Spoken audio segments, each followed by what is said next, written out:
What's going on, guys? Coach Bronson here, and today I have the Magnificent Maria. Oh, Magnificent. The Magnificent Maria, I like that. All right, I do. I always get Mama Maria or Mama something. Maria, yeah.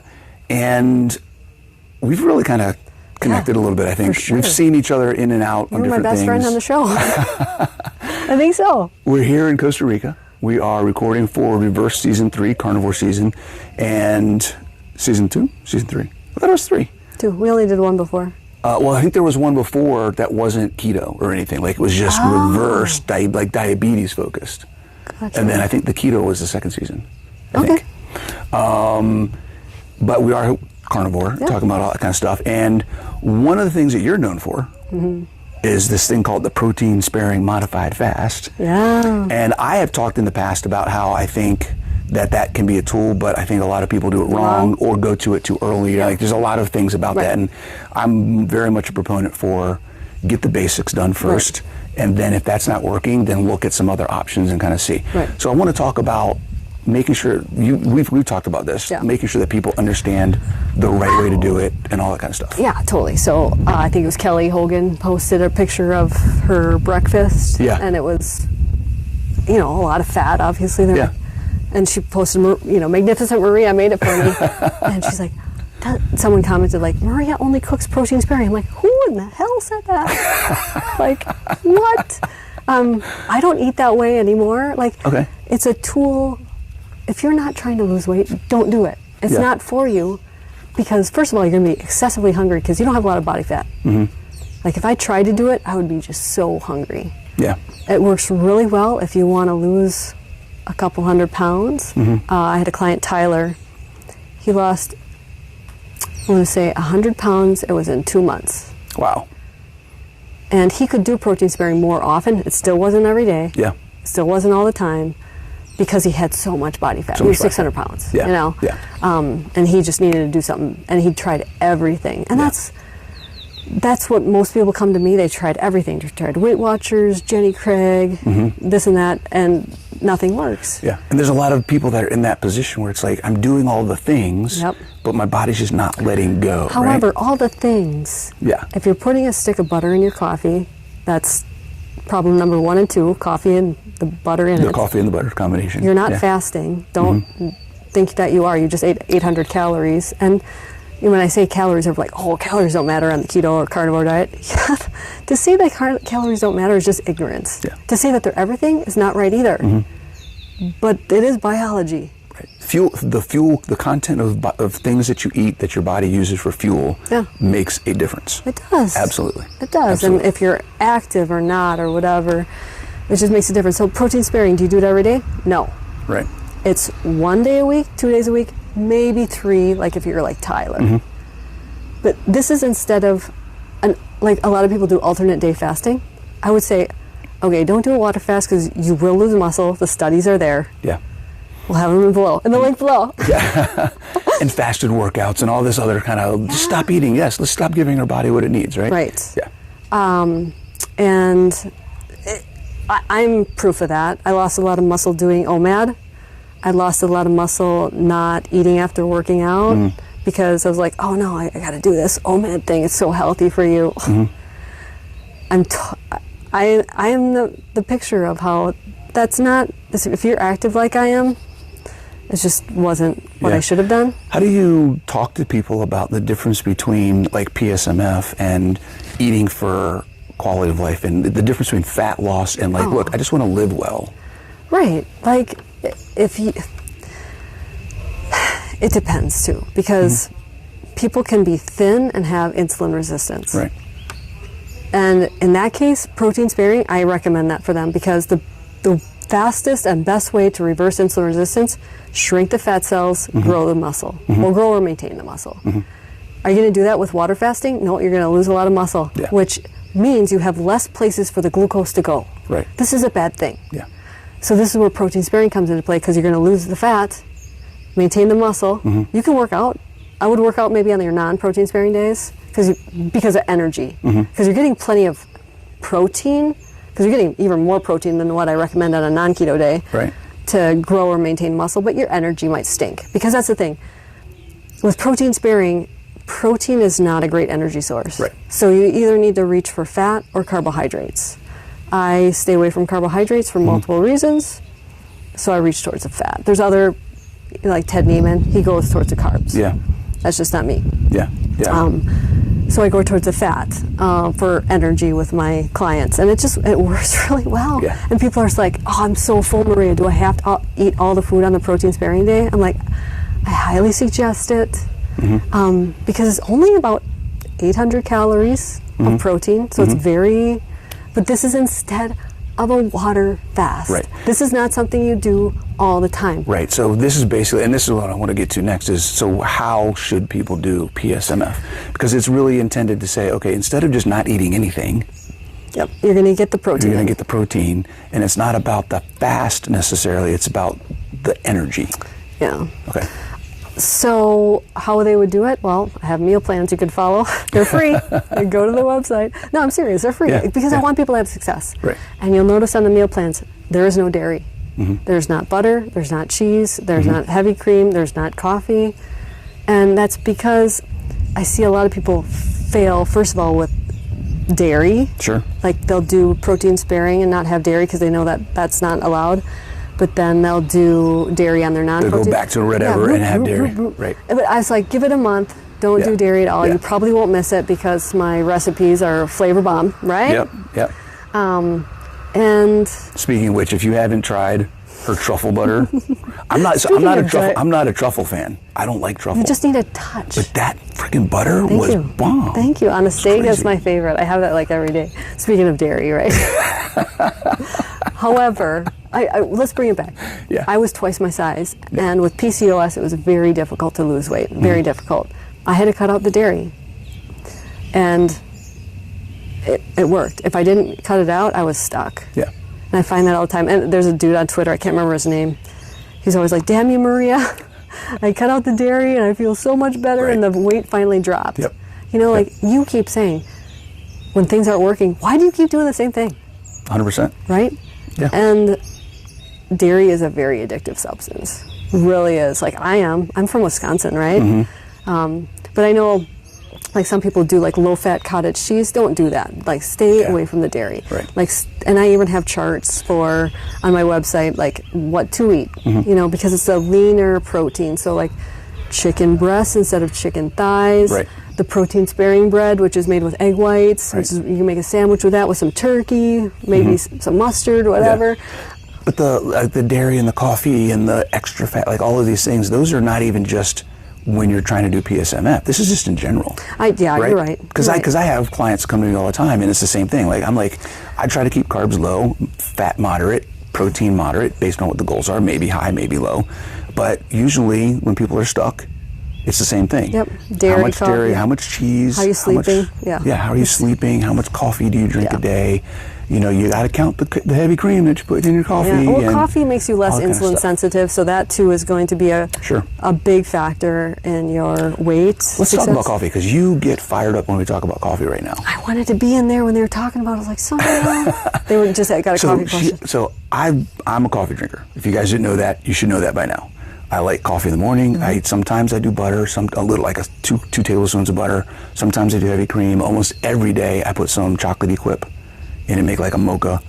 It's amazing. It's amazing. Who doesn't want a milkshake for breakfast? Right. And I have gone through like 3-4 months at a time, cutting it out to kind of see if I notice a difference. And to me, I haven't. But talking to you, I'm feeling like you're guilting me into stopping coffee just because of all the other issues. You know? Talk about how much you love coffee. I was so addicted. Like I worked at a coffee shop since I was 15. And I loved working there. It's one of my favorite jobs. I always wanted to open a coffee shop. And I basically had an IV. Yeah. That would be so fun. I know, right? A keto coffee shop? Yes. I know. We'll see. Any investors? Come on. And I had an IV of like coffee in me. Yeah. And that was probably that was harder to cut than dairy out. When I finally cut it out, just because I found out all the research, honestly, I'm mad at myself for not taking my fertility more serious. Because I knew that things that cause PCOS, which is what I had, I am healed, is excess caffeine, sugar, carbohydrates, Right. But I never addressed the caffeine. I just kept doing it. Yeah. But what caffeine does to a female is it makes excess androgens, which you don't want. Men might want that, especially before a workout, I know. But for females, we don't want that. But the reason why I think even men should quit it is it's the most mold-containing product out there. And mold is not good, and it's going to cause more diseases in the future. Okay. We've only been drinking it for 600 years. It's not that long. Right. We don't know what it's going to do to us in the long term. It does make you less insulin sensitive, what should I said, increases blood sugar. Does cortisol go up a little bit too? Of course. Yeah. And triglycerides, the like, there's reason, a bunch of stuff. you know how are you ever hungry in the morning? Sometimes. Not usually, no. Okay, sometimes like you might notice you're hungry and you'll drink the coffee and it kind of stops it, right? Okay, yeah. That's because it's increasing blood sugar. But what goes up must come down. Right. So then, once you stop drinking coffee, guess what? You're ravenous. You're going to reach for more food than what you would have. Usually you want that chocolate at 2, 3 p.m. I see it time and time again. But because it's coming back There down. have been studies that say that coffee drinkers tend to binge or have more snacks. Like you say, it makes you snack throughout the day, right? Yeah, for sure. Yeah. But let's see, like increases blood pressure, makes your teeth brown. I don't know. It's just, I feel. My teeth brown. No, I'm just teasing you. Bronson. No. Even Dr. K, who is not a calm person, says that he's calmer. We were just talking about that. Yeah, he's calmer since he stopped. But do you ever feel like if you've had too many cups of coffee, you feel like a rubber band about to snap? In the past, yeah. So when I stopped doing it for a while, and then I was like, I don't really notice a difference. When I started, it was actually still less than what I had done previously. Because I did think about like how much I was drinking. Yeah. And I was like, I probably don't need that much. Yeah. Like I can do 1 cup, little travel mug and be fine. I used to do 2 or 3 travel mugs a day. Yeah. And it was just It's a diuretic. Too much. Did you? Oh yeah, I peeing all the time. Yeah. Yeah. So it's just a culmination of choices that I wanted to make. And the other thing too, which I didn't know until I read Dr. D. Nicolantonio's book, The Win. So the guy that wrote the Salt Fix came out with another book called Win, and he talks about caffeine and electrolytes and everything else. I didn't know this, but 1 cup of coffee makes you lose 500 to 600 milligrams of sodium. Yeah. I was like, what? Yeah. No wonder I'm feeling like I got to chug all this electrolytes all the time because I'm drinking coffee and peeing it all out. Yeah, I guess the biggest thing was my husband, is not doing well, and he got a lot of tests done, and mold was a huge factor. And why would you want to drink that? Yeah. Like just knowing that it's harming him so much, I was like, I don't want to drink that crap. Not anymore. I don't know. I don't even crave it anymore. And when I do have it, because I wanted to do experiments with my blood sugar, my blood sugar goes so crazy I almost puke. Really? Because mine stays pretty calm. Yeah. Like I have this feeling like I want to Ralph, which, anyway. How often do you do blood work and like test that kind of thing? Not very often. Not very often? No, I have a at-home test place that I'm working with now. Yeah. Because they do your fasting insulin. It's the first fasting insulin at home. Okay. So message me if you want to do this because it's a female doctor that I'm working with. It's great because you can figure out your HOMA-IR. Because what people are doing is... Explain HOMA-IR because a lot of people don't understand HOMA-IR. I think I love it. It's amazing because that's what I do in my presentations. I talk about that a lot, is because people worry if they have too much protein turning into sugar because their blood sugar goes to, 120 Oh, you knew where I was going to go with this. Okay, right? let's talk. Let's get it. They do excess protein, it goes to 120, and they're like, yikes, I got to stop eating so much protein and eat more fat instead, right? And they're looking at the wrong picture. So I want you to think of this as an RPM, okay? And your gas gauge. Yep. So your, not gas gauge, but your speedometer. Speedometer, okay. So your speedometer is you're at 80 miles an hour, right? And that's like your blood, let's say it's 120. You're speeding along really fast, 120. You're freaking out because your blood sugar is 120. But your RPMs are at 0. Right. That's what you want. And to get there, your insulin doing nothing. Doing nothing, right. It's just cruising along. Your body's like, do-do-do-do-do, but your blood sugar's up.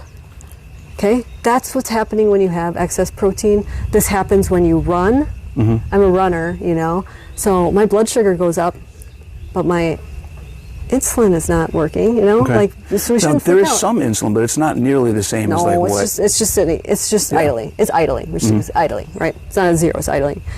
Now, when people are eating to their personal fat threshold, where they're eating sticks of butter in their coffee, their blood sugar probably is going to read about 80. Looks really good. But their insulin, their RPM is at 5. It's redlining. But people don't know that because their blood sugar is at 80. This is when your HOMA-IR is going to be over, 2.5. It's going to be bad. What this means is you're eating past your personal fat threshold. Okay. You're eating way too much, which you can eat too much ribeye and butter. Because it will look like a good blood sugar with a ribeye with butter. Yep. Actually, if you add extra fat to it, your blood sugar will probably look better, right? If you eat just pure protein, it's going to go up. Sure. But again, you eat a bunch of fat, a couple sticks of butter, past your personal fat threshold, that's going to go up. And that's the danger zone. That's, pre-diabetes. And you can be that just by eating pure fat. Okay. So this is fascinating and really good conversation because there's so many different points of discussion. Where do you want to go? Well, because then there's the, we talk about the people that we both know who have clinical evidence that if people eat too much protein, their blood sugar is going up, and they're looking at their A1C is high, and their blood sugar, fasting blood sugar What's is high. What's your A1C is high? Right. 5.5? Right. And that's the thing. So you talk to people like Dr. Bickman, he's like, if your blood sugar is 90, not 100, it's probably not a big deal if it's not there all the time. If no, it wouldn't be there all the time. Yeah, and if your A1C is a 5.7, is that really that much different than a 5.4? What's the big deal? And people that criticize Dr. Baker because his A1C is at 5.7, oh, you're pre-diabetic, you're going to die. It's like, I think that's a where's limiting the, evidence, right? Yeah. It's not telling us a lot. Because his blood sugar's not sitting there all the time. Right. It's after a meal. Right. It's interesting, after a meal, mine sometimes goes down, but it always goes up with exercise. My highest is usually exercise. But it's just because I've been keto for 26 years now, so it's kind of... Do ketones matter? So my ketones, the longer you've been keto, the lower they're going to be. Yeah. I tested mine after I ran, and it was 0.3. Am I not in ketosis? Oh my God, I know. you're not in ketosis. I'm still in ketosis, but I'm very efficient at making them. And being in ketosis, who really gives a crap? You want your liver to make free fatty acids, right? So that's what we're really leading towards. And I think you and I are talking about much more interesting stuff than that. Yeah. Inside. Because people are chasing a high ketone number. They're drinking this ketone drink stuff, which is just a waste of money. Yeah. It's a great way to put on weight. Maybe I should do that. I'm trying to gain some weight, but I always gained weight taking those ketone drinks. Right. You know why? Right. Because I'm not using my body fat for energy. Yeah. I'm using those. Yeah. I don't know. You're making your body hold on to stuff. It's like, Yeah. I don't need to get rid of what's here. This is what I think they're really dangerous for. I went to some of those conferences way back when to learn about them.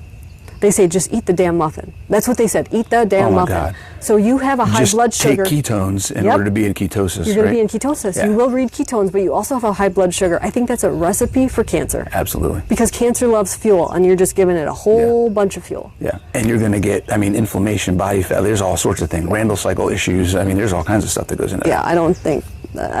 When anybody sells ketones, I'm like, my respect for you just went down a little bit. Sorry, not sorry. I guess. In some cases, I've worked with people with epilepsy, seizure, MS, It's like a lot of things with PSMF, with ketones, with intermittent fasting, with cold therapy, with red light therapy, with sauna. Like, people tend to find this thing and think it's going to solve all their problems, and then that's the one thing they focus on, even though it doesn't have any context to what they're actually trying to do. So I think a lot of people hear ketones can be used for X, Y, or Z, and they're like, oh, I'm going to try that. And then this did this thing for a couple months or a month. It must be amazing. I'm going to do it for the rest of my life. It's like, hold on a second. Very expensive. Understand why you're doing these things. Don't just do these things because you liked the person that was saying to do it, and now you want to do what they do. Yeah. There's a I think everybody's reason looking behind for a stuff. magic pill, though. Like, Yes. do red light and you won't have any wrinkles, and drink ketones and you'll lose fat. And it's just, yeah, they're great. I do red light. I do cold therapy. But it's only one piece of the puzzle. Exactly. I do notice I sleep better when I do the red light. I don't have it here, so my sleep, maybe I was just nervous. Have you been waking up earlier here? No, I always wake up early. Okay. I'm waking up like 3 hours earlier. Yeah. And I don't know why. Because you're on the time, no, you're We're 1 hour, but difference. we're only 1 hour behind. I'm 4 hour think, difference. Okay. Yeah, I'm waking I'm up. pretty good at. Normally I get up around 8. I'm getting up at 5 in the morning, and I'm just like, What do I do? what the heck is going on? That's why you're always here when I'm. Yeah, that's why, because I just get up and come to the house and be like, nothing else to do. Ken's usually up Work early. on my computer and whatever. I'm getting up before him. Oh. I think I slept until 8 once in my life. Okay. Yeah. All right. Like the day after my wedding. Now, when you got a ton of you got so many things going on. Oh, thanks. Do any of your programs, because this is one of the things that I find as a coach, is there's a lot of, honestly, the nutrition, the fitness, the habits, not even habits, but the nutrition and fitness specifically is the easy part. It's basically just come up with a plan that works. Now, getting people to do it, getting them into a right mindset, getting rid of limiting beliefs, changing their perception, how they view themselves, what's possible, all these different things. Do you have stuff that addresses, and how do you work with people on the mindset piece? I have many different programs. I do phone consults, and then you have access to me. We have weekly meetings. There's so much going on, and I think a lot of times they just need that support. And why? They have to realize a lot of times it's a person will trigger them to sabotage themselves, or an event, or I remember, my mom's not going to watch this, my mom would trigger me. Not that I would sabotage myself, but I do things that in response to. Yeah. I used to smoke and do all that. When people in high school are like, who are you? I was smoking pot, I was smoking cigarettes, I was drinking until I was naked in a bathtub. But I'm such a different person, but I like myself better. I respect myself better. I'm happier, even though that sounds like a lot of fun, never liked myself waking up in the morning like that. We might have similar stories. Yes. Yeah. But don't you feel, I don't know, I wouldn't give up this life for anything. Yeah, well, I feel like way more in control. Yeah. Way more in control of where I'm going, what I'm doing, how I'm living my life, as opposed to feeling like I was being run by a reactive lifestyle to what was happening, instead of taking control of my reaction and saying, look, I know this is bad, I know this feels like crap, but I'm going to feel like crap either way, so just get over it and keep moving, And that, like you were saying, how do you have support? Peer pressure is there all the time. I'm a stubborn German girl, so it just made me want to be like, I can do it. Watch me, But, 26 years ago, I didn't have that support. I'm a lone wolf, so it was okay for me. Right. But peer pressure was there. My mom made me my favorite pie, and there was weddings and birthday parties and all that, and people see that it's a restrictive, but I don't feel restricted. Yeah. So when a client feels restricted, you have to just discuss, this is, honestly, I'm going to tell you guys what I would do. I don't do this anymore because I don't crave sweets like that, but I have this flourless chocolate torte. It's 5 ingredients, really, really good. It's just this dense chocolate brownie cake, delicious. There's no almond flour, no coconut flour. It's just butter, eggs, salt, vanilla, sweetener. Oh my, That's it. Chocolate. Yeah. The baking chocolate, you have to chop fine. Okay, super easy. I made it when I spoke in Russia and Spain. You can find the ingredients anywhere. So I'd make that, but I'd make it in ramekins. Because if I made the whole thing, eat the whole freaking. I would. I would. I'm not kidding. I get you. One more bite. I'm putting it in the fridge. One more bite, right? Yeah. So I only bake a portion at a time. You're putting it away, eating it as you put it away. Yep. Throw it in the garbage, taking it out of the garbage. Yeah. But I'd go to a wedding, whatever, cake time comes. I know I have a piece of flourless chocolate torte at home, and even I never allowed myself to eat 3 hours before bed. It was just a rule I had a long time ago. I try to encourage that. I know that I could have that. And I would have that, and I wouldn't feel like crap the next day, like as if I had the cake. And you know what I did instead? I told myself I'm going to enjoy the party, I'm going to enjoy the wedding, socialize, rather than, this is what happens. People go to a party or a Christmas holiday party, they're just eating finger food, and they're like, Maria, I don't even know what I ate. I was talking and eating and...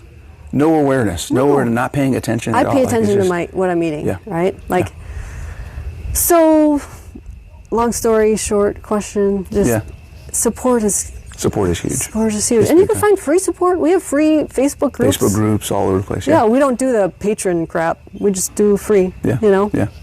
And we're there all the time. I have to tell you, Craig's birthday's on Christmas. Oh, okay. And I took him to a luau with my kids on his birthday, and he's answering questions on the group. I'm like, put that phone down. It's your birthday, relax. Come on. You know, but we care. Yeah. We really do. Yeah. And some people can't have the one-on-one support. We get that, so we throw him a bone. That's why he makes free meal plans, and Okay, cool. So I want to get back to the PSMF thing real quick. You said something that kind of piqued my ear, that you're not eating that way. No, I don't So anymore. If you could just share, like, what, right, so, and then we'll talk about what are you doing now, and then what are the things that someone should look at to determine if they're doing it? Because I know some people are doing it just because they think that's how they should be eating, and there's not a specific reason, you know? If you're insulin resistant, if you just want to lose that last 10 pounds in your stock or whatever. Like it's a good way to break a stall. It's a great way to break a stall. But it's not, so once you break that stall, should you keep doing it? If you're 100 pounds overweight, Yeah. Not every day. Yeah. Once, twice, 3 times a week, right? Some people love it so much, they're like, I want to do it every day. I'm like, don't do it every day. Yeah. Because you'll have a metabolic adaptation. Yeah. That you don't want to happen. Yeah, you still need the fuel. Right, and you'll get tired, you don't have the energy. Because again, protein is not a good energy source. Right. Cut. Whenever there's a plane, we'd have to cut. Yeah, whenever there's a plane. But we got these really fancy, high-tech mics that are just plugged into my phone. I'm not worried about it. If you're, most 99% of people that come to me, they want to lose weight. Right. Throw some protein-sparing days in there, 1 day a week, 2 days a week, whatever you want, until you're at your goal weight. Some people, most people, Yeah, there's a lot of, again, it's a tool, there's a lot of different ways to do it. I think you're going to get there very fast doing it. Yeah, I think my protocol is a little bit different. It's more focused on prioritizing the protein and managing the fat in less of a major decrease, because I think people tend to overdo it. It's only a major decrease temporarily, right? On a few days back and back, and then you go back up. Yeah. Yep. Yeah. But again, same principles, right? Manage the fuel, get the protein. I think anything that anyone's doing where they're doing anything at the expense of protein is a major mistake. There's a lot of experts saying you don't even need any protein. Oh my God. Protein is the building blocks to everything. And you know what? When people think that, if a female does that, guess what's going to happen? They're going to lose their hair. That's like step number one. When they lack protein, and usually the thyroid goes kaput. Crap. Yeah. Well, people don't realize that protein isn't, like, we think about protein as you need it for muscle protein synthesis and hair and muscle and but it's a building block enzymes, for everything. hormones, everything. Like, you need it for everything. That's the thing about fat too. You need fat for hormones, and that's why it's not zero fat. It's about 20 to 30 grams on that low day. On the low day. Yeah, so it's not zero. Yeah. That's enough for your gallbladder to work and stuff, and that's another reason why you don't want to do it all the time. Yeah, absolutely. Okay, and so what are you doing now? How are you? You're not doing PSMF. No. So what are you doing now? How do you eat? How do I eat? With my mouth, no. with a fork hands, Did you see earlier when we were eating? We could identify who's been doing carnivore for 5 years or more by who was eating with their hands. Yeah. Yeah, totally. Anybody that's new to carnivore was like fork and knife, and all the rest of us were like, what do I do? I used to be really into, like you said, the OMAD or intermittent fasting, eating in a very short window. I've opened that window up a lot. Okay.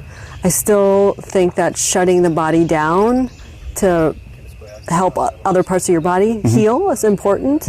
So I still get 3 meals in an 8-hour window. So it's an 18-6. I think that's a really healthy way to eat. did a lot of research about where this whole intermittent fasting coming from.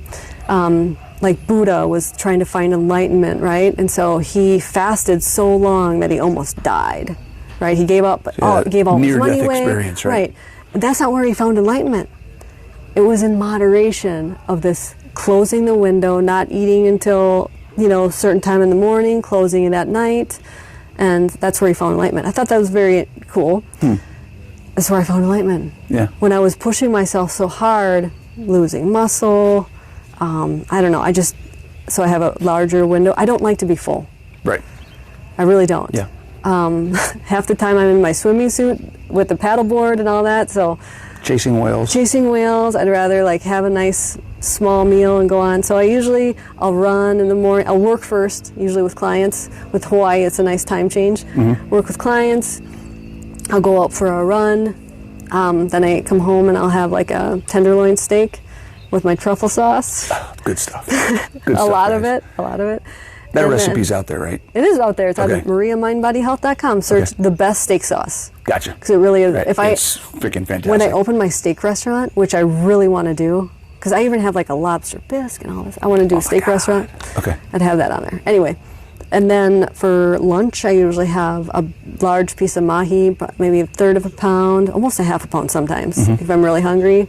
And I'll make another sauce with that. Even a tartar sauce. You tried my butter mayo, right? Yeah.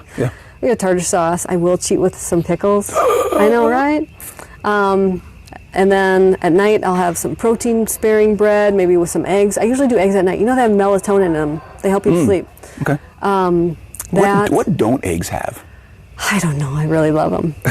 But I'll have 4 scoops of the Equipped strawberry protein powder in a shake that I make. Yep.